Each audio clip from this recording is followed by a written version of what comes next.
All right, it is 5:10. We only have an hour slot. Let's get started. Welcome to Avtcore. I'm Jonathan. This is Rachel. We have Magnus being JavaScribe. So if you're remote, either join the Meetup queue if you want to speak to us using the protocols we invented, or to have Magnus relay it if you want to do it via protocols some other IETF working group invented. James Grusing is note taker back there. He's doing an Etherpad, so if you want to look, also join and correct any typos he has or anything like that, I'm sure he'd appreciate it. Blue sheets are going around. Make sure you sign them. And we have a Meetup remote participants, so when you say anything, make sure to use the microphone so that they can hear you and we can have you on the recording so we can figure out what you said later. Note well applies. Make sure you understand this if you're going to say anything, or stay quiet if you don't understand it. Somehow we got a bit of Chinese over that, but I don't think that's a big deal. Okay, so now you can you can understand that note well in Chinese also. All right, so today I'll be starting with this agenda bash. Talking about various of our working group documents that are not in, do not have specific agenda items. Then we'll have 20 minutes for Colin to talk about RMCAT CC feedback draft. And then we'll be handing over to Ronnie to talk about the status of the payload working group, which is our close sibling working group. And then we'll finish with anything else anybody wants to talk about. Anybody have any comments on that agenda? It's a fairly standard agenda. We just copy and paste it from session to session. What's that? AOCB? Okay, so okay. Colin has something to say at the open mic at the end. Okay, cool. Working group documents. A number of things are still in cluster 238, which allegedly will be cleared real soon now. I'm sure that will be very exciting, especially if you're the RFC editor. And LRR is still waiting on frame marking. So first item is multiplex guidelines, which I think Magnus said he has some stuff to talk about. So do you want to talk about multiplex guidelines? So Magnus Westland. Yes, we finally updated the comments. We're not quite done. I submitted a draft so people could review what we've done so far. There's still, I would wish that somebody looks, and I think includes some of my co-authors, to look at these questions on the mailing list and respond to say, okay, if they have anything was say about those. So. Hi. Common questions. As a co-author who has, of course, read the draft before it was submitted, I looked at the questions in the mailing list and I looked at what changed in the draft, and I didn't really have anything to add. But the draft seemed like a reasonable response to the questions.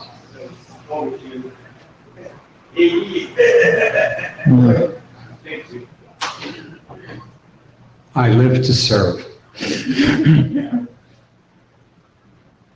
Okay. This advice with comments. I saw the message. Yeah. All right. So then frame marking. You can tell how long this has been around since it's an AVTX draft, which is a working group that hasn't existed in several years now. Is that Mo coming? Sadly, no.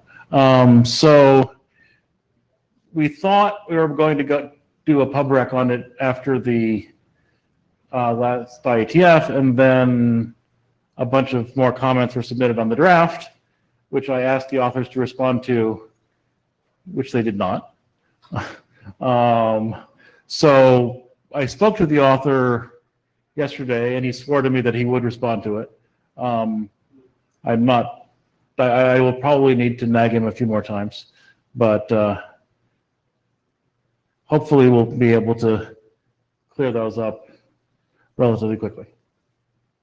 If Mo comes in, we will try to get him to commit to that at a microphone. But maybe he's smarter than that and not bothering to come in. And then CC feedback is the main agenda item today. That's it. Okay. Right.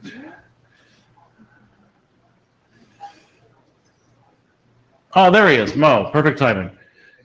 You thought you could, you thought you could wait until after we were switching. So yeah, so frame marking. No, not perfect. Not perfect timing. We have some edits to make.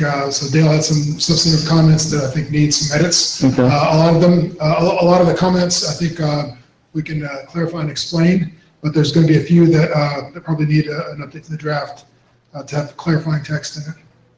Okay, and when do you think you could have that clarifying text? Hopefully by the end of this week. Okay. Before the meeting ends. Okay. So at that point, do we think it's ready for PubRec, or do we need to? The authors do. We haven't had much other feedback besides Dale's review. Okay.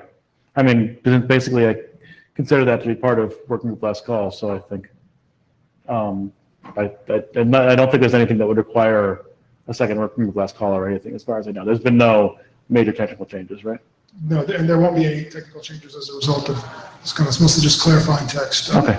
The only thing that would have been a major technical change is, one of Dale's comments is basically around giving guidance about how to use these things. And I thought we decided as a work group earlier that this wouldn't provide guidance. It wouldn't be normative in how an SFU should operate. It just gives the tools, and it's up to implementers to decide, because there's so many different implementation options for SFUs. I think it'd be a slippery slope to try to give guidance about how and when to do certain things. All right. And Bernard is. Yeah, I just have a comment, which is that the question has arisen as to which scalability modes this is compatible with. Yes, when you say scalability modes, I think you mean the restriction that it only works for nested temporal layers? Right, like, yeah, in particular, I meant what I'm thinking about is like if you look at all the weird scalability modes in AV1, surely there's some set of those it would not work with. And well, as I'm sure you're aware, Bernard, AV1 doesn't plan to bring a payload draft to this working group and does not plan to use the frame marking draft at all. And so there's a separate frame marking used custom in the AV1 group. The weird thing is that the WebRTC code base supports frame marking, and as AV1 is put in there, we have to figure out how to support frame marking with AV1 anyway, unless it's ripped out. So anyway, in trying to figure out that question, how you would implement frame marking with AV1, that question has come up. Yes, I agree. It's an issue, but I don't think it's an issue that that this draft can solve. I think it's a larger issue that the Alliance for Open Media would have to bring that into IETF to be able to do something about it.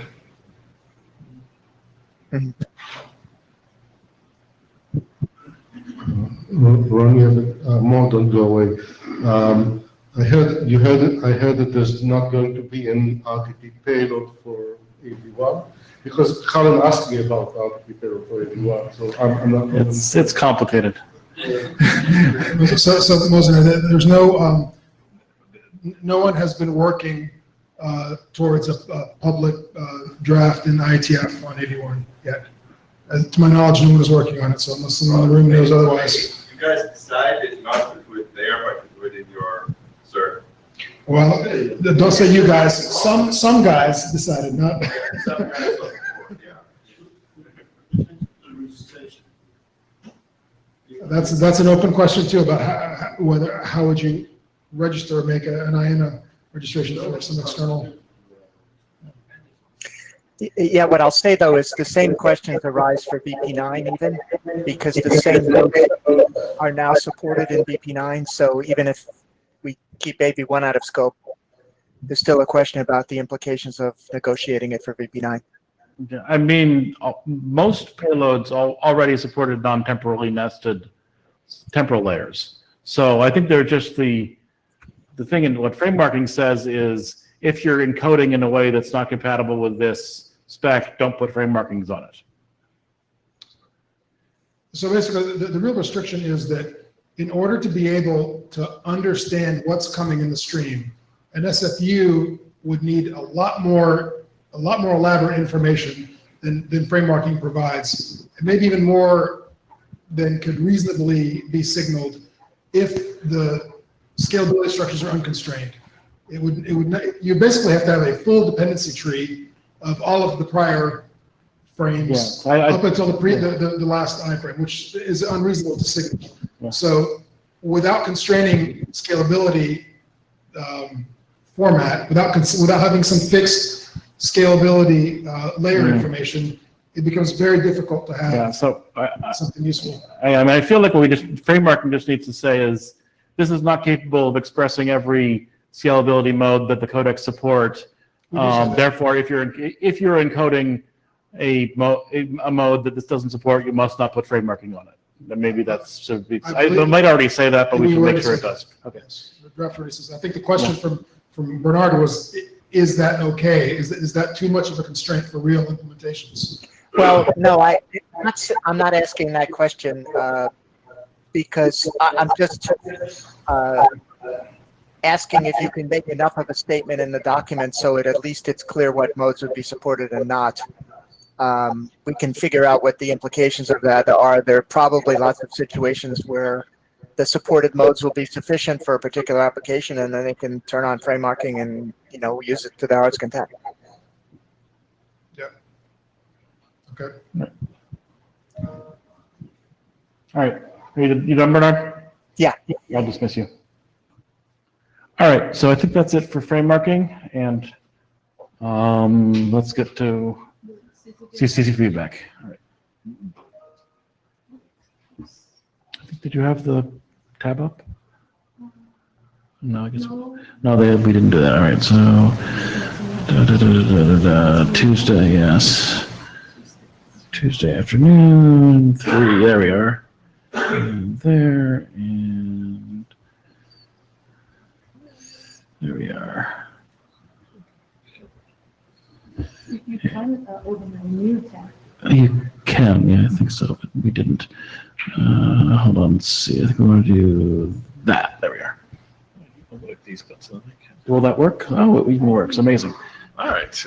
I'm glad to see we have a working group chair who knows how to work the Chromebooks, because I certainly don't. Okay, so hi, I'm Colin Perkins. I want to talk about the RTP congestion controlled feedback draft. This is a draft that is joint work with Zahed and Varun and Michael Ramalho. Certainly these slides, and I think most of the changes this time are all my fault though, so blame me for all the mistakes. Okay, so this was discussed at the last meeting. There was a bunch of people, Jonathan and I forget who else, 3 or 4 of us were playing at the hackathon in Prague, gave a bunch of really nice feedback on this draft. We had some discussion at the last meeting about what to do about that. And I submitted the 04 version to reflect that experience. You will be pleased to know there are no changes whatsoever to the packet format. All we've done is made a bunch of clarifications to the text this time. Okay, so what have we changed? We have added an example of how to use the RTCP feedback attribute on the basis that both myself and at least one of the implementers got it wrong when I was writing the draft and when it was being implemented. Hopefully what is on the slide is now correct and everyone agrees that that's the right way of doing it. But there's now also an example in there, so hopefully people will keep agreeing that this is the right way of doing it. We've added a clarification that if you've negotiated FEC or retransmission, then you should send congestion control feedback for the FEC packets or for the retransmission packets, since it's all things which are being transmitted and contributing to congestion, so you should send feedback on it all. We clarified that when you're using the SDP bundle extension, the congestion control feedback signaling matches the rest of the ACK feedback for the RTCP FB attribute, which is identical per payload type. according to the draft SDP but MUX attributes. It's not entirely clear what identical per payload type means. It's not entirely clear to me what identical per payload type means when you have a wildcard payload type, but that's something we should clarify, I guess, in SDP MUX attributes. And I did send email to the music list about that, but no one replied on that. So, but I will let music worry about that. We had a long discussion at the last meeting about what should happen if the SDP offer includes several different ways of providing congestion control feedback. And the draft now says the receiver should pick its preferred mechanism and use that consistently. And so if you get a re-invite, you should, where possible, reply with the same mechanism. In terms of the actual TCP congestion control feedback, again, we didn't change the feedback at all. We put in some clarifications. In particular, we put in some text that says if you send feedback which indicates that some packets are lost, that is not an explicit request that you retransmit, that the sender retransmit those lost packets. It's just an indication that those packets were lost and this is affecting the state of the congestion. So this doesn't act as an explicit NAC, right? If you want to send NACs, you should send NACs in the same way. Equally, it doesn't prohibit the sender from retransmitting those lost packets if it has negotiated a retransmission packet format, but it doesn't explicitly require it. So, as usual, a sender, if you have retransmission enabled, can choose to retransmit any or all of the packets, it feels like. And we put in a clarification that if you configure your RTCP bandwidth fraction weirdly, you may end up having to generate some very large congestion control feedback packets, and in which case you may have to split it across multiple RTCP packets because it won't fit in the MTU. My advice there is don't do that. Configure your RTCP bandwidth fraction so you've got enough feedback bandwidth to send the reports more often, and it won't be an issue. Yeah. I think this came up in the hackathon because one side wasn't sending feedback at all, so that the other side wasn't ramping up. So still, basically, one side was successfully ramping up to several megabits. The other side was still stuck at whatever its minimum starting rate was. So it basically was making its RTCP bandwidth its fraction of its media bandwidth, which was still stuck at 50 kilobits or something. So. Yes. So if you do something dumb with the amount of feedback you're allowed to send, then you will have to generate large packets and it will go wrong. Yeah. Don't do that. We added a section on congestion response when the congestion control feedback packets are lost. Now, what this says, the important bit is it says that like all RTCP packets, the congestion control feedback packets are unreliable and might be lost. Therefore, if you're designing a congestion control algorithm, you must specify how that algorithm responds to loss of feedback packets. And we then added some advice which says, well, if you just lose one feedback packet, you should probably assume that things haven't changed significantly and carry on at about the same rate you were sending before. If you keep losing feedback packets, you go for a long time when you're not getting congestion control feedback. This is probably an indication that either the forward or the reverse path has failed, and you should be fairly aggressively ramping down your sending rate. And the circuit breaker has some guidance there, which suggests you should stop sending after, I forget how many, but after some number of reporting intervals without getting any feedback. The main thing, though, is that the congestion control algorithm should specify what it should do, and that should be to ramp down fairly aggressively. So that's it. I have no technical open issues with the draft. The non-technical issues, which are still to do, are to add a comparison with the Google draft and explain the design rationale and the various various design trade-offs of the two approaches, and to add some discussion on how you convert between the per SSRC sequence numbers, which this uses, and the unified sequence numbers, which the Holmer draft uses, just as part of the discussion about what's the different trade-offs there. So I hope that we will have this ready for working group last call long before the Singapore meeting. I'm sure we've been here before, but hopefully we're really getting there this time. Ronnie. Can you go back one slide? So just a question, Ronnie, just a question. Is this a different behavior than if I suddenly stop receiving RDCP messages? If I don't receive any congestion control? So if you stop receiving TCP, you Is stop it- sending. If you address the issue that congestion control feedback packets are lost, okay? Yes. But that means that is it different behavior from the receiver of the RTCP feedback than if it doesn't receive other RTCP messages? I mean, this draft is about congestion control. So No, yeah. because I'm asking why do you do it here, not stating something which is regular, what's the normal behavior in this case? So RFC 3550 doesn't say anything about what happens if RTCP packets stop. Do you think we should Coming say back. something about I it? think that's what circuit breaker. The circuit breaker draft has The circuit some breaker. generic guidance. This draft is specifically about congestion control, so it gives some specific guidance relating to congestion control. But yeah, I mean, I think it's generally good practice that if you're sending packets and the feedback stops, it's probably a sign that something is broken, and you should stop sending. In the very weird circumstance in which you stop getting any CCFBs but get all other RTCP, probably somebody's launching an attack on you. And You've got a really weird middle box. Yeah. Okay. Right. Anything else?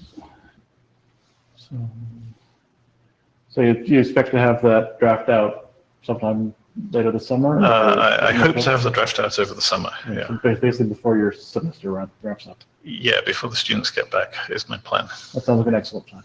Yes. Right. Great. Thank you. And Ronnie, how do you want to handle this? I'll just Okay. Okay. Uh, Anybody not get a blue sheet? Justin, you came in late, I know. Sorry, I don't mean to pick on you.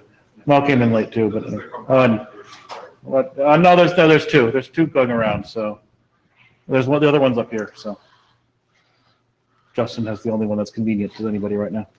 I think Colin was raising his hand for a blue sheet, and I think Okay, as in the last meeting, we are just trying to take this opportunity and provide just as information, the status, this doesn't work for PowerPoint for some reason. the status of the payload working group. The presentation was done by me and by Ali, my co-chair, who is not here at the meeting. Next slide. So since the last meeting, we have RFC 8627, which is the flexible FEC published, which was needed by the RTC web, and we are happy to have it already done. Thank you, Mo. There's the TSV CIS payload that was sent to publication on February, and the AD changed on March, so we are hoping that we will start looking at this one, because there's no other thing. Next slide. So the working group documents, there's the Tetra payload that was registered.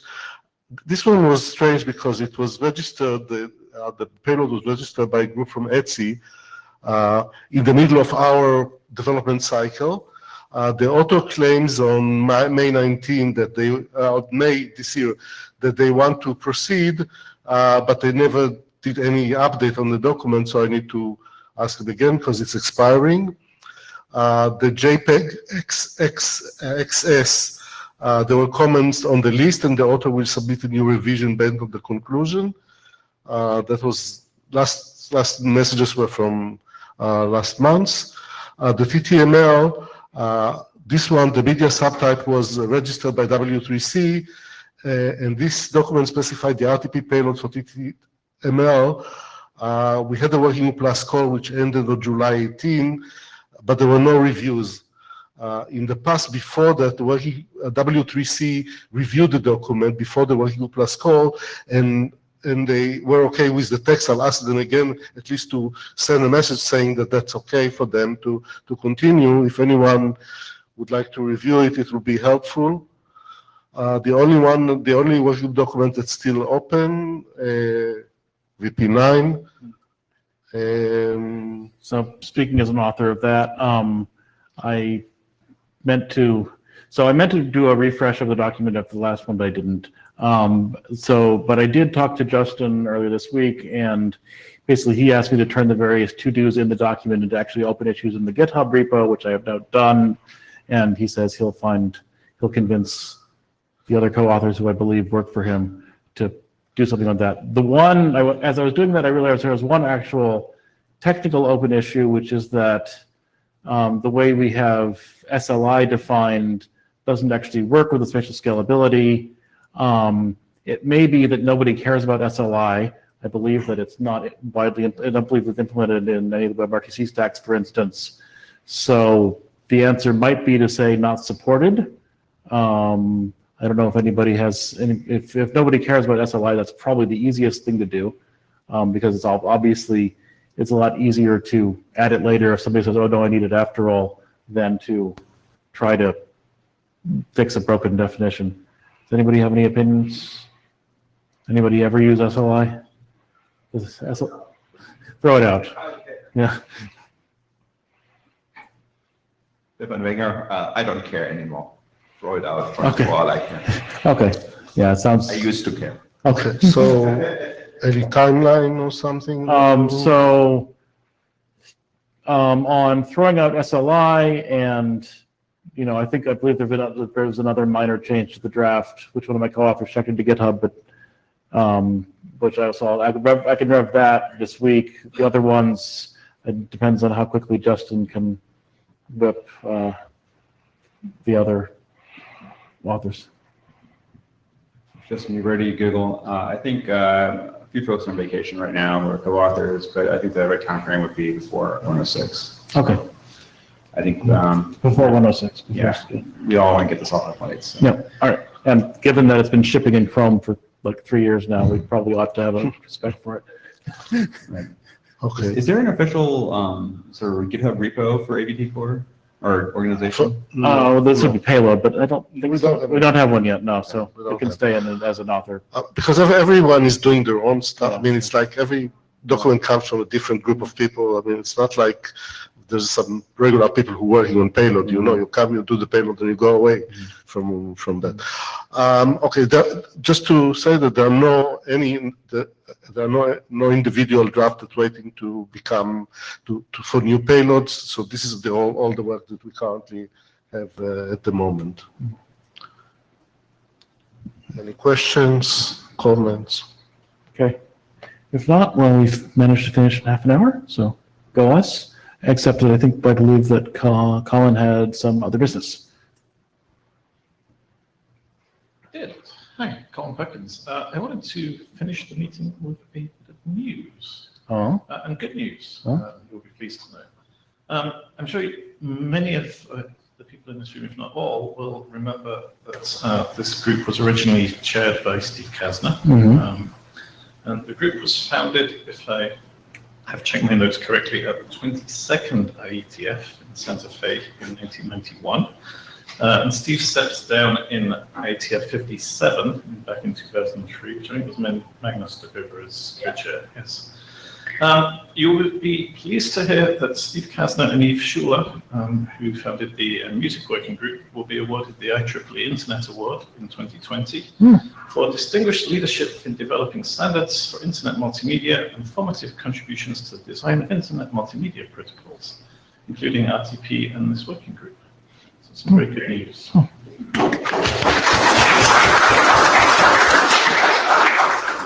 because we retired. I don't care. Earn it, but no.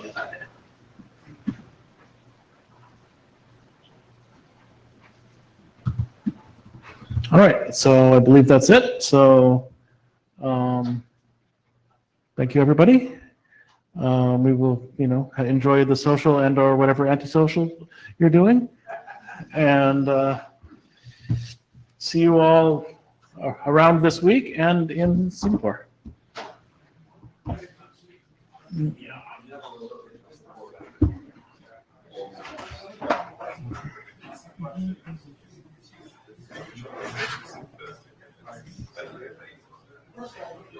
Probably we only find one topic.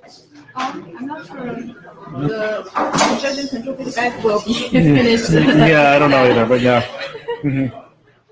Still the only topic. Maybe, Yeah. I don't know. Yeah, well, it depends how much we get Mo to do. Yeah, so, yeah, we might or might not need to meet, but we'll see.